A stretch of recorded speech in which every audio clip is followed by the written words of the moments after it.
Hello everyone, मैं हूं Shaikh Tausif and I welcome you all on tuition dream academy. Today we are going to start the new chapter from class 8 science, that is metals and non metals. इस चैप्टर की तरफ बढ़ने से पहले मैं आपको बता दूं, हमारे पास जो मॉडर्न पीरियोडिक टेबल है उसमें टोटल 118 एलिमेंट मौजूद हैं, यानी 118 एलिमेंट आज हमको पता है। उन 118 एलिमेंट्स में से 93 एलिमेंट्स मेटल्स है और 18 एलिमेंट्स नॉन मेटल्स हैं और उसी तरीके से 7 एलिमेंट्स मेटोलॉइड्स हैं। ठीक है, तो इस चैप्टर में हम दो तरह के मेटल्स यानी मेटल्स एंड नॉन मेटल्स पढ़ने वाले हैं। आज हम इस वीडियो में देखेंगे कि मेटल्स की फ़िज़िकल प्रॉपर्टीज़ क्या होती है। ठीक है, आइए देखते हैं कि मेटल्स की फ़िज़िकल प्रॉपर्टीज़ क्या होती है। तो जो सबसे पहली फ़िज़िकल प्रॉपर्टीज़ है मेटल्स की, वह है फ़िज़िकल स्टेट। जनरली तीन तरीके की फ़िज़िकल स्टेट होती है, solid, liquid and gas.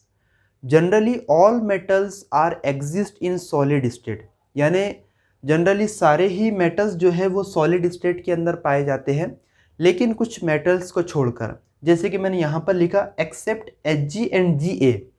Hg होता है मर्क्यूरी एंड Ga होता है गैलियम, यानी मर्क्यूरी एंड गैलियम जो है वो सॉलिड स्टेट के अंदर नहीं पाए जाते लेकिन है मेटल्स। ऐसा क्यों? ये जो पाए जाते हैं ये लिक्विड स्टेट के अंदर पाए जाते हैं एट रूम टेम्परेचर। ठीक है, लेकिन फिर भी हम इसे मेटल्स के अंदर ही मानते हैं क्योंकि उनकी केमिकल प्रॉपर्टीज़ की वजह से। देखते हैं कि सेकेंड फिजिकल जो प्रॉपर्टीज़ है मेटल की वो है लस्टर, जिसे हम शाइन भी कहते हैं। हमें पता है कि हर कोई मेटल्स जो है उसके अंदर कुछ ना कुछ शाइन होती है, इसीलिए मेटल्स की ये फिज़िकल प्रॉपर्टीज़ है कि उनके अंदर कुछ ना कुछ शाइनिंग होती है। नेक्स्ट जो फिज़िकल प्रॉपर्टीज़ है वो हार्डनेस है। हार्डनेस यानी सख्ती को कहते हैं, मजबूती को कहते हैं। तो जितने भी मेटल्स होते हैं जनरली मेटल्स आर हार्ड, लेकिन कुछ मेटल्स को छोड़कर, जैसे कि यहाँ पर है सोडियम एंड पोटेशियम। अच्छा, सोडियम एंड पोटेशियम क्यों हार्ड नहीं होते? इसके पीछे की वजह यह है कि उनका जो melting point and boiling point है वो बहुत ज़्यादा लो होता है, उनकी लो डेंसिटी होती है, इसीलिए वो ज़्यादा हार्ड नहीं होते हैं। लेकिन वो कंसीडर किए जाते हैं मेटल्स, वो इसलिए क्योंकि उनकी केमिकल प्रॉपर्टीज़ मैच खाती है दूसरे मेटल्स के साथ। नेक्स्ट देखते हैं हम डक्टिलिटी। डक्टिलिटी कहते हैं जो हम घर में wire, copper wire, aluminium wire use किए जाते हैं, वो सारे ही मेटल्स के होते हैं और वो वायर बनाए जाते हैं यूजिंग डक्टाइल यानी डक्टिलिटी का इस्तेमाल कर कर। इसमें क्या किया जाता है कि मेटल्स को नरम कर कर उनको एक थीन वायर की शेप दी जाती है, उसी को हम डक्टिलिटी कहते हैं। नेक्स्ट है मेलिएबिलिटी।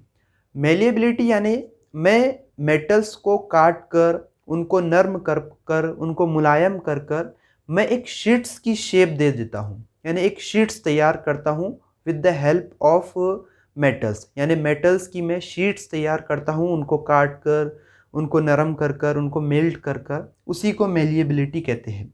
और हम मेटल्स को कर सकते हैं थिन शीट्स के अंदर।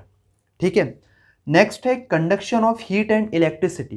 Conduction of heat and electricity मतलब मेटल्स कंडक्ट करते हैं हीट को भी और इलेक्ट्रिसिटी को भी, लेकिन कुछ मेटल्स को छोड़कर।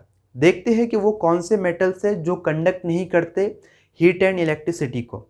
उसमें सिर्फ एक ही है एक्सेप्शन, वो है पीबी। पीबी कहते हैं लीड को, ये भी एक एलिमेंट्स है। अच्छा, क्यों ये बैड कंडक्टर है हीट एंड इलेक्ट्रिसिटी का, गुड कंडक्टर क्यों नहीं है हीट एंड इलेक्ट्रिसिटी का?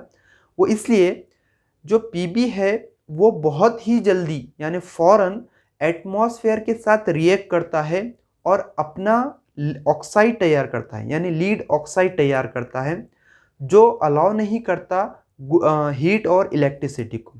मैं डबल आपको बता देता हूँ कि जो लीड है वो बैड कंडक्टर है हीट एंड इलेक्ट्रिसिटी का, लेकिन है मेटल्स।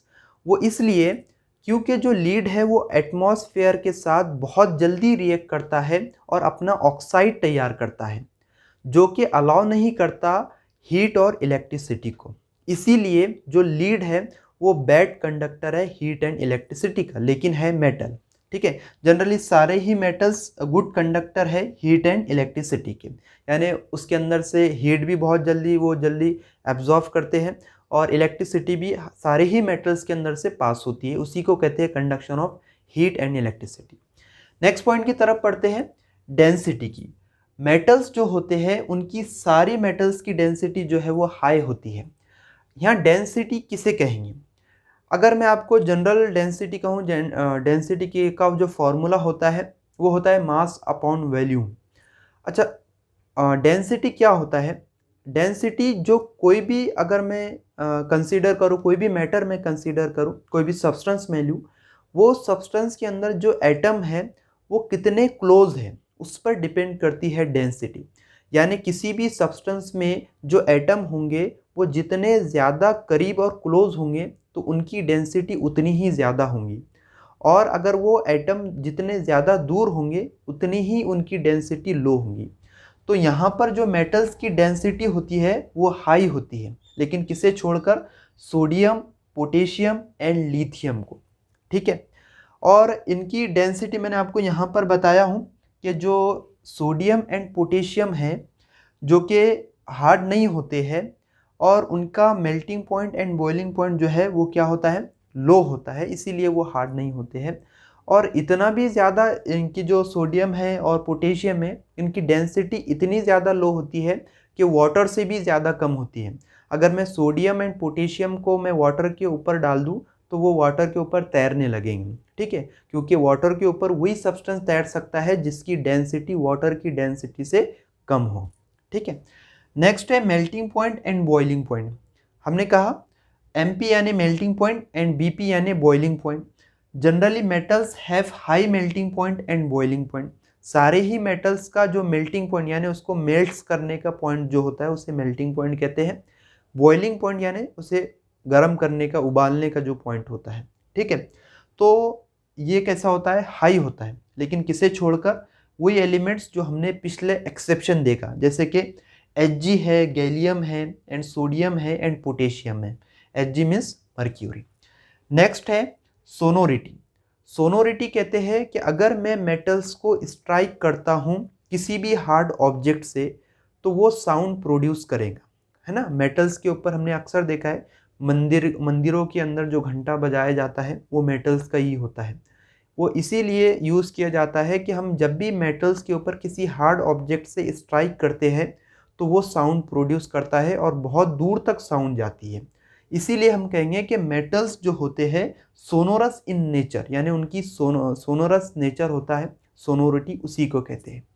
तो ये सारी थी फिजिकल प्रॉपर्टीज़ ऑफ मेटल। हम नेक्स्ट वीडियो में फिजिकल प्रॉपर्टीज़ देखेंगे नॉन मेटल्स की। तब तक के अलविदा। Thank you so much. Thank you so much.